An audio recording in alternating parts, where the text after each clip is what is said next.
Welcome, Safehouse family. Welcome, Safehouse family. How are you today? We are back again with another episode. Yes, I know Andre looking at me like, yes, I got the music in me. I got a melody rolling around in my head. She always has a melody rolling around in her head. I do. With other things rolling around, but I digress. Today I just got a melody, I promise. I just have music playing around in my head. So it's a good thing. It is a good thing. All right, y'all, like the video, share the video, subscribe to the channel, ring the little bell so you can get notified. Ding, ding, ding, ding, ding. When we publish new content on the Safehouse channels. Well, so sad to see this series come to a close. But we got to move on. We got to move on. Because isn't that the gist of transitions? You know, we would love to be able to stay here, but in any transition, you can't stay. You got to get to the other side. You got to get to the other side. You have to get to the other side. Yeah, you got to get to the other side. So this will be our last episode on the topic of transitions, even though transitions are part of every topic. So absolutely. We're never going to leave the topic alone per se, but this series is coming to a close. We're going to move on and talk about our next series and coming up here in our next one. But before we close out transitions, we're going to take a little bit of time today to just really talk about some of the key learnings and what we hoped you got. Yeah. From these last few months. We've been doing transitions since late 2023, I believe, in November, December. We did, yeah. And so now it's April. We've spent 6 months there. That's how big of a topic this is. So. And we still didn't even really touch on everything. We didn't talk about the different phases of marriage, of, just the natural transitions that you go through of marriage. So we didn't even touch on that. But I guarantee you that in some of our other series, we will be able to touch on those. But like I said, that's just a big conversation in and of itself. Where are we in our marriage? Honeymoon phase, the great escape phase, Yeah, I think we're going to call that the seasons of marriage. Yes, the seasons of marriage. The seasons of marriage. Yes. For those of y'all that watched Rent, they had seasons. They had a song that they sang, right? Yeah. I'm not going to sing. Oh, man. Not going to happen. I was hoping. I was listening. I was like, listen, you got a song? Come on, sir. Nope. Not going to happen. I'm going to try not to sing today, but I am not going to make that promise that a song will not just come joyfully out of my heart. Hey, let out of your heart comes the issues of life, right? Exactly. So now, let's get into this. Let's talk about it a little bit. So closing out transitions, so what's the key learning from all of this talk on transitions and all of this discussion? What do you think was the key point? For me, I believe the key point was for us to become one. Mm-hmm. Genesis 2:24 says, "Therefore a man shall leave his father and his mother and hold fast to his wife, and they shall become one." I love that, hold fast to his wife, because once again, to me, it's a picture of, if I'm holding on fast to you, then we are literally one, which means you can't go any place without me, and I can't go any place without you. So in any transition, whether it's a good transition, a challenging transition, or whatever it is, God's intention for us is to make sure that we stay together through that. And so once again, it's the oneness concept of transition. Yeah, and it's funny that translation is the English Standard Version, which uses hold fast. The King James says cleave. Right? And when you cleave, something's cleft together. It's literally joined in such a way that it can't be separated. Easily, absolutely, right. And so that is the language and the visual that God has for us when we come together as one, that we are so close, that we're so interconnected and intertwined, that we're not easily separated. And it's funny that God would say that even in the beginning, because once again, it should also give us a clue as to what would be happening in marriage, that there will be things that will happen that will want to pull you apart. Yeah. So he's giving us this command at the beginning to say, this is how close I want you to be, because things are going to happen along this journey of marriage that could possibly pull you apart. Yeah. And the thing about being cleaved together is that when one is not strong enough, the one that you're cleaved to may be stronger and is able to pull you along. Yeah. Right? Oh, yeah, absolutely. So, we know in marriage that strength is not always 50-50, right? Resolve is not always 50-50. Sometimes it's 100 and 0 or 99 and 1 or 75 and 25.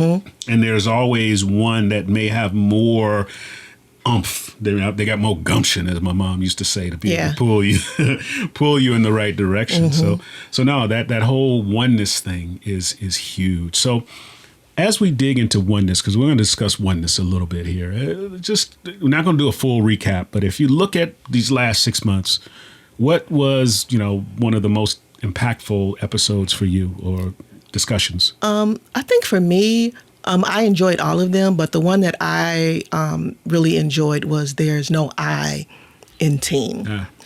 Because, as you know, I have a lot of siblings. Right. I have 4 brothers and I have 2 sisters. So we all a team. Y'all a team. Anyway. There's so many y'all are herd. That's what y'all are. Exactly. There's a lot of But I married somebody who was like, I'm by myself.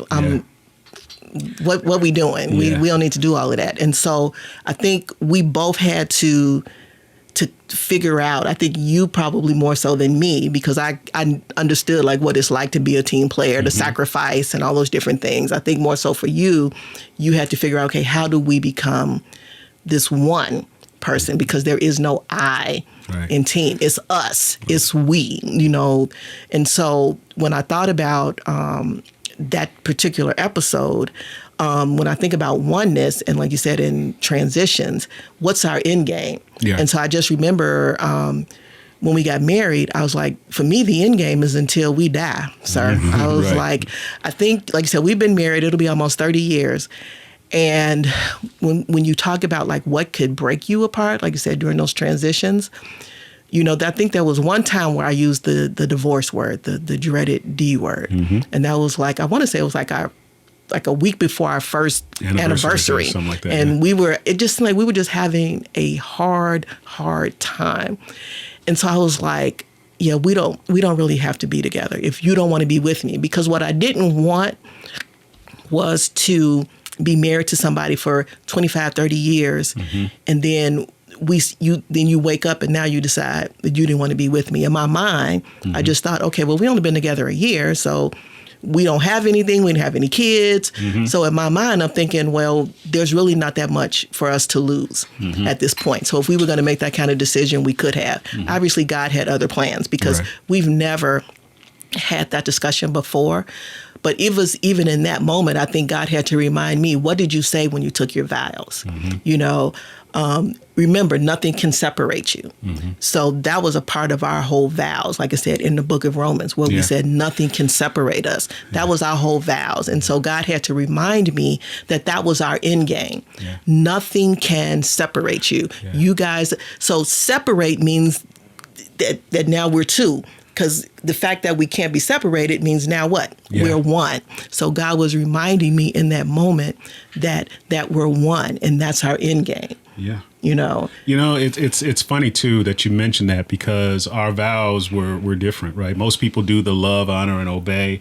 And our pastor at the time, his approach was to do what shall separate us from the love. And so you go through the whole thing, not death, nor height, nor angels, nor principalities, nor any of those things. And it really, really hits you. You don't really know what you're saying. Right. I don't think we did that day. Yeah, you didn't know what that, because it's all a blur. But then you go back and you really read that. It's like, wow, because what you're really doing is you're putting yourself to God.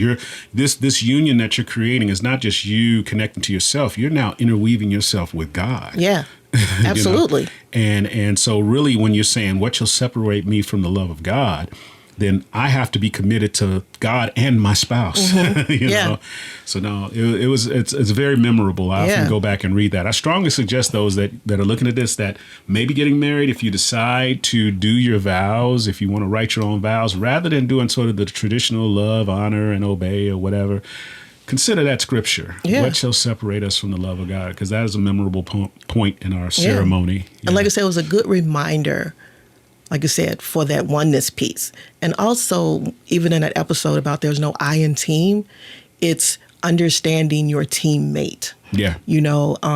So that means that I have to be more concerned about you than I have to be about myself. So it's like we're growing together, and I'm also learning you. Yeah. So I'm studying you. One of the things that I'd figured out, I wish I'd figured it out earlier in marriage when we would have all of our arguments, but one day we were arguing, and we were just really going back and forth. And so God said, look at what Andre does when he gets ready to get mad. Like, how does he go from 0 to 10? And so one day, like I said, I just happened to look at him. And so when he gets ready, if I say something that he doesn't like, he would bite his lip. And I was like, oh, that's what's going on. And so we were getting ready to argue. And so I noticed that he bit his lip, and I said, okay, honey, what did I say that is now making you get ready to go to 10? And he stopped for a second, like, well, what do you mean? I said, you're biting your lip. I said, so to me, that's an indication that you're getting that I said something that you didn't like, or it was offensive, or whatever. And so we were able, I think that was like the first time we were like really able to have a different type of conversation. But why am I saying that? Because when you're on a team, you have to be able to understand your teammate. How does your teammate communicate? What are their strengths? What are their weaknesses? How can we play off of each other? What are their tells, right? What are all those things? Yeah. Exactly. Like you said, what I think we talked about that before, like you said in the episode, about how if I'm getting ready to play a team, I'm going to look at their play. I'm going to look at how they play. Yeah. Because it's not it doesn't make sense for me to look at my own plays. I need to look and see what the other team is doing. So when we're out there, I'm like, I know what to do. I know, we can, that oneness thing, we can kind of balance, we can balance each other out. And I think some couples, like you said, sometimes they're so busy, like I said, fighting each other, that they don't recognize that, hey, wait a minute, instead of us fighting each other, let me just take a minute to really see how we can come together. So like I said, so for me, when we talk about why this whole transition series was important, is because, like I said, God wants us to be one. And one of the ways that we become one, whether we winning or whether we lose, and I tell Andre this all the time, I'm like, listen, we gonna win together or we gonna lose together. I said, it's just that simple. What happens to you happens to me.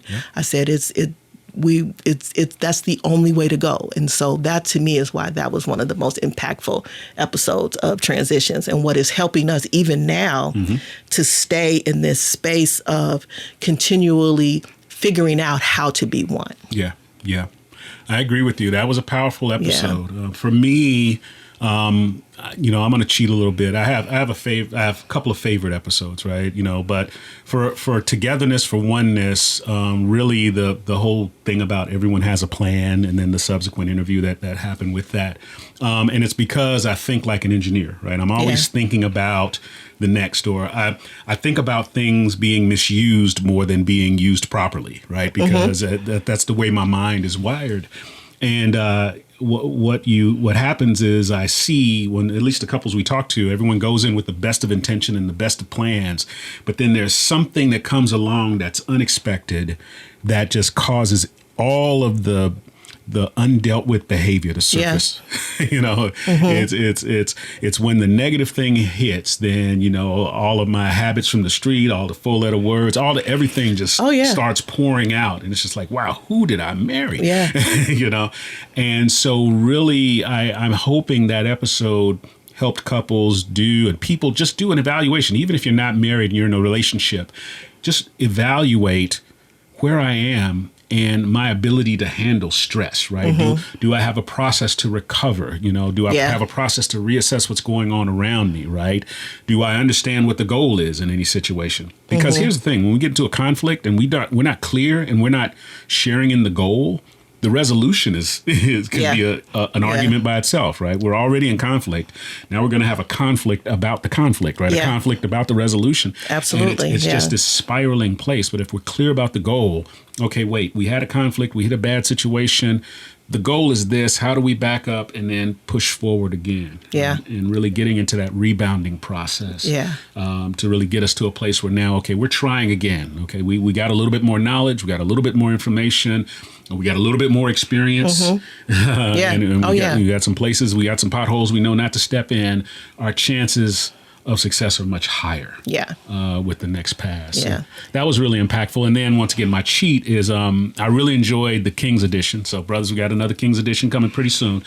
I feel Don't feel pressure. feeling the pressure. Don't feel pressure. I am feeling the pressure of coming up with a Queen's Edition. Okay. Just know that I am before the Lord trying to figure it out. My husband, Andre, was like, hey, I got like 5 more episodes. Dude, I haven't even got my first one in. It's okay. It's okay. I'm feeling the pressure. No need to feel pressure because, and once again, I'm not trying to minimize women's issues because they exist. Yes. I do believe, and I'm biased because I'm a brother, the spaces that we have to be able to both express and be transparent and receive information from a male perspective are kind of limited. Oh, yeah, absolutely. I agree with that. And let's be real.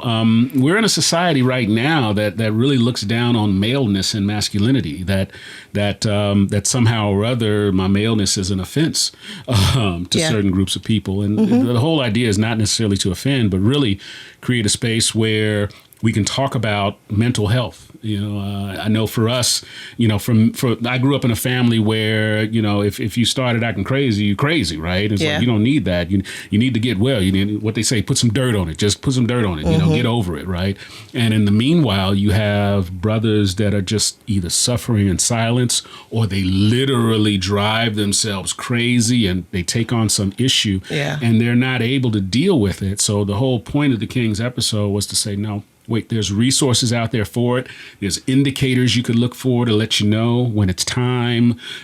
There's an understanding of where spirituality and medical help, sort of intersect. You can have both and it's not just about praying it away, even though prayer is part of the process.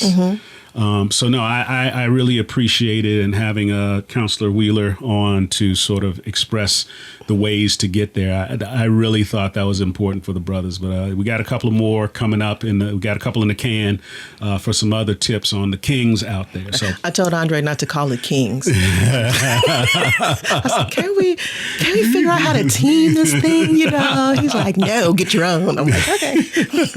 We know the ladies are watching, right? And it was actually a really good episode. I enjoyed it myself. I was like, listen, Counselor Wheeler was on it. I was like, listen, because I liked the way he put it. It wasn't just for men. I mean, like the strategies and the things that he was talking about wasn't just for men. But like I said, that's just me being me and still struggling with trying to we are on a team. Do what I'm doing. We're still on the same team. We are on the same team. We are on the same team. You know what I love about Andre being on my team is that I've spent a lot of years, and I'm always going to spend the rest of my years being your biggest cheerleader.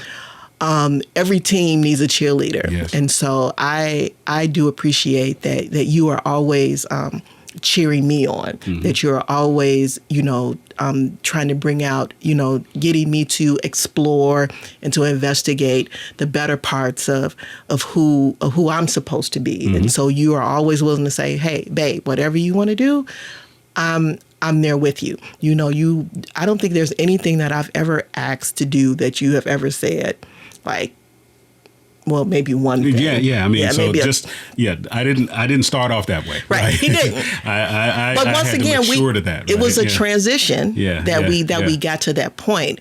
But my point is that overall, you're very, very supportive. And so, like I said, once again, that's so important in building a team. You need a person. Your spouse should be your biggest support system. I'm not going back to the support system thing, but that should be your biggest support is finding that safe space in your spouse, because we're one. And like you said, and whenever we talk about anything, like you said, it should be, like you said, what vision do we see together? Yeah.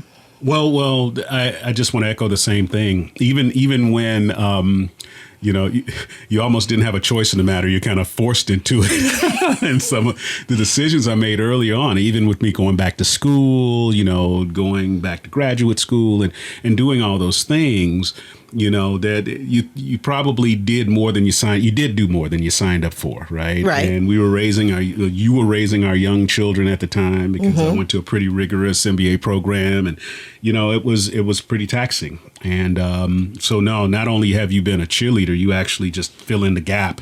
And you do it graciously, right? And even though you could have been chewing me out, like, babe, this is not it, right? You didn't ask for it. We didn't discuss this.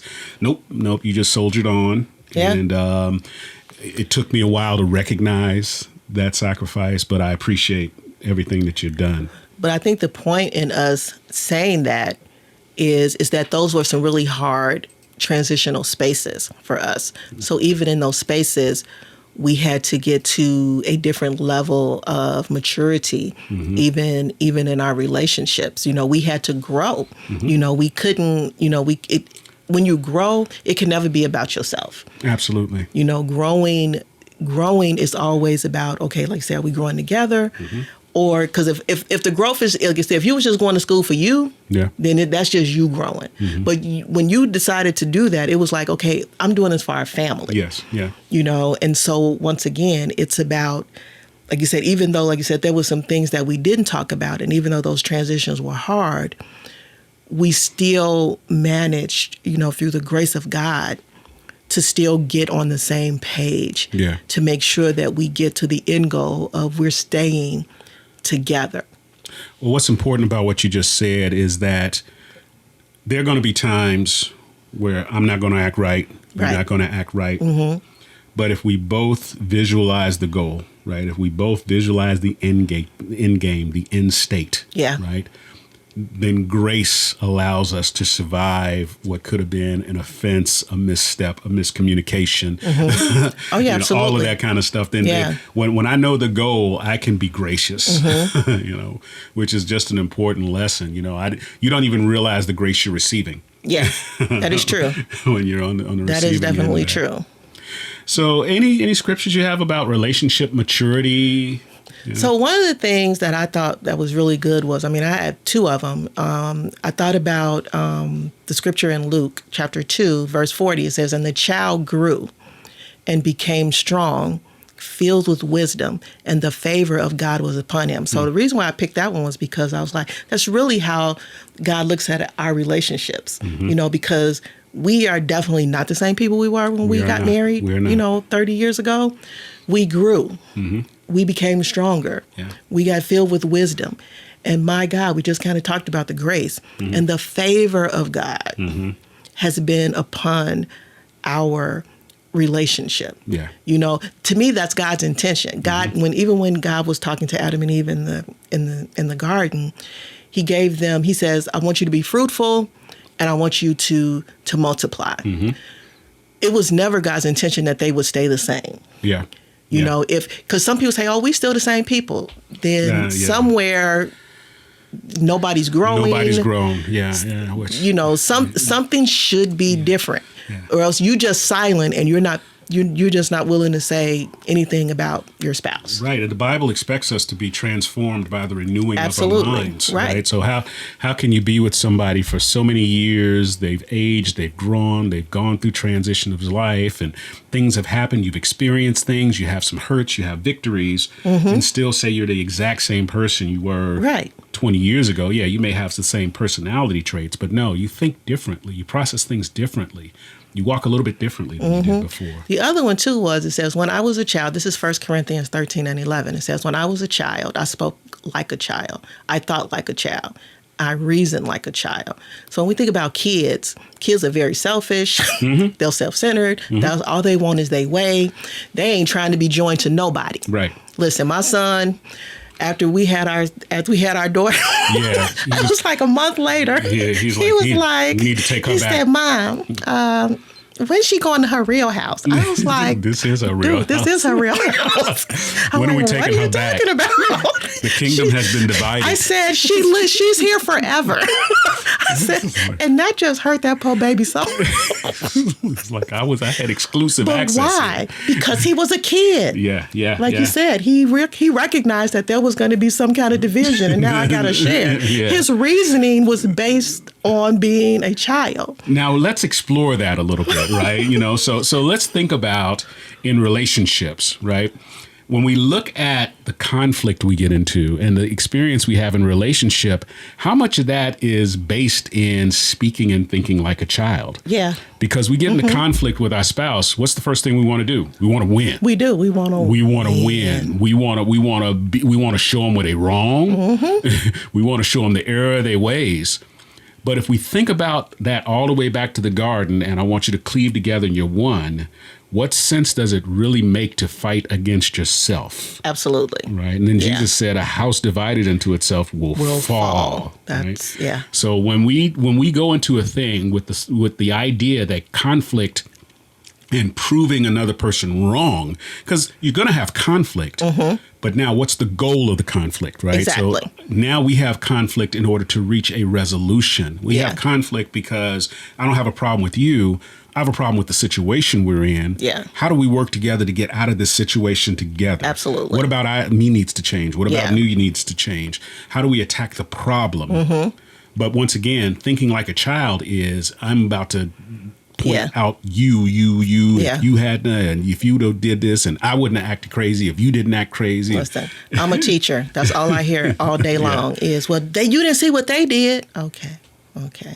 But then the last part of that scripture is, it says, when I became a man, I gave up childish ways. And see, what we'll do is we'll skip over that part, but that's a whole transition. It is. From being a child to now becoming an adult. Yeah. Because the roles are completely different. You respond differently, all of those things. And so that really is that's another way you become one. Because like you said, it's this level of maturity that says, okay, when we first started, this is where we were. Like I said, we didn't know what we were doing, like you said, but now here we are 30 years in. Not that we perfected it, because we definitely haven't, but I'm a grown woman. I definitely have a different perspective of what I had when I was 30. When we got married 30 years ago, I was a kid. I was a toddler. I had a toddler mentality about marriage because I didn't know. Yeah. But like you said, 30 years in, my perspective has definitely matured on how we maintain our oneness. Yeah, and your behavior starts to change, right? Yeah. We're now, and I overuse this word, intrinsic, right? Being intrinsically motivated from within, right? Not just because. It says, okay, in the midst of a situation, how do I extend grace instead of trying to make sure my point goes across, right? How do I ensure that we remain whole even though we're in a potentially negative situation? How do I preserve the self-esteem and worth of my partner, of my spouse, before trying to ensure that my own self-worth is preserved? And that's just so powerful, because that is that transition from a child to a man. That is. That is the essence of that scripture. Yeah. So then, rounding out third, achieving oneness. So I have a couple of observations about achieving oneness. Do you have any observations? Do you want to? I want you to go. You want me to go first? So right, I feel like I've gone first a couple of times. So the danger in letting Andre go first, though, is that he always says all this profound stuff, and then I'm like, I gotta follow behind it. I'm like, dang it, I should have just kept going first. Because see, when I go first and Andre comes behind me, and he kind of, but once again, that's good team play, because he kind of like rounds it out for me. I always feel like when I come behind him, I'm like, I think I'm just gonna do a base hit. I'm like, oh my God. No. We're gonna we're a team. We're a team. We're a team. We're winning together. All right. So I let you go first because once again, I know sometimes you feel that pressure. I don't feel like I'm being profound. It's, God gave me a deep voice. I say stupid stuff with a deep voice. So then, then I'll go first because, like I said, that is where we are at our best. Yeah. Is that I can start it off and then you can come back Okay. and round it out. So one of the things about achieving oneness is it's time. Yeah. You know, as I said, we've been married for 30 years. We've been together for 33 years. Mm-hmm. And we're still achieving it. Mm-hmm. Why? Because we're still changing. Yeah. Yeah. You know, it's like the older we get, different things happen. Mm-hmm. So once again, it's like we got to make sure that oneness, that we're one today, mm-hmm. but then something can happen tomorrow when now we have to have this discussion again mm-hmm. to say, okay, let's just make sure that we're on the same page. Yes. And like you said, everybody's relationship is different. Mm-hmm. You know, some people achieve oneness in the first 10 years of their marriage, which mm-hmm. I think is amazing. Wonderful. Yeah. You know, that's wonderful for them. But I can't measure that for my own marriage. Right. Because once again, that kind of goes back to the episode where we talked about pacing. Mm-hmm. The pacing is going to be different in everybody's relationship. Yeah. But once you understand your pace and you and your spouse or whoever you're in relationship with and you guys are, because, you know, like even when you're engaged, some people are like, oh my God, I can't believe y'all been engaged for this long. Can you just leave us alone? Yeah. Okay. Right, we moving at our own pace. Right. You know, we doing what we doing to know to do. I'd rather that couple take a long engagement exactly. and explore all the areas. Yeah. I'm not talking about those areas. Right, we're not, yeah. I'm talking about... We are definitely not talking about those if we took some time and talked about where we're going financially, yes. the state of my credit, the Absolutely. state of your savings, the state of our retirement, the state of our various situations, how many children do you really have? You know, right. all of those, let's get all of those, let's get all these things. How many do you want? You know, whose house we're going to celebrate Christmas at? Yeah. You know? Oh, yeah, absolutely. You know, all of those little things, if you can discuss those things, you know, while we're not at a state where we're not sexually involved and we're not all these other things, then now you can have clear minds about your path so that as you pursue marriage, I'd rather have a longer engagement to ensure a longer marriage than we just get together. Yeah. And then now we're trying to figure this out in the moment. Yeah. Right. And I think, too, like you said, that's a really good point, that if we talked about all of that before we got married, it's like the road to oneness, I think it's really about being prepared. It is. The road is prepared. Right. It's prepared. So some conversations we don't even have to have. Yeah. Because we already know what our end game is and how we might even try to get there. Yeah. One thing I'll enhance with what you said is that oneness is not a state. So I don't want us to think about it in terms of a switch that gets turned on and off. Yeah. Oneness is a process of continuous improvement, right? So on the path to oneness in a lifetime, we will go through, as we said earlier, we will change individually, we'll change as a couple. Mm-hmm. How we maintain oneness through those situations is dictated by our behavior and our experiences and our connection. Right? Mm-hmm. And so that's something I think that we all have to continuously address. We have to continuously sort of fight for that oneness, because believe it or not, the less you practice oneness, the easier it is to not practice oneness. Yeah. That's real. Can you say that again for the people in the back? Yeah, no, really. So what I said is the less you practice oneness, mm-hmm. the easier it is to not practice oneness. Yeah. We start doing things apart. Next thing we're over here. Mm-hmm. It becomes normal that we're not together. Now we're making little decisions. Now we're purchasing things on our own. Next thing you know, we're just roommates. Yeah. We're cohabitants. No, that's real talk. Yeah. And so those are the things that can drive wedges in marriages very covertly. Yeah. Oh yeah. That kind of leads us into, like I said, a whole new series we're going to be doing next. But that achieving that oneness, and like I said, it's not a state, becomes an issue of access. Yeah. Because like you said, when we're not practicing oneness, then we may not even realize that what we're really doing is limiting mm-hmm. the access to our spouses, information or whatever that might be. And then, like you said, now you look up and you're like, how do we become roommates?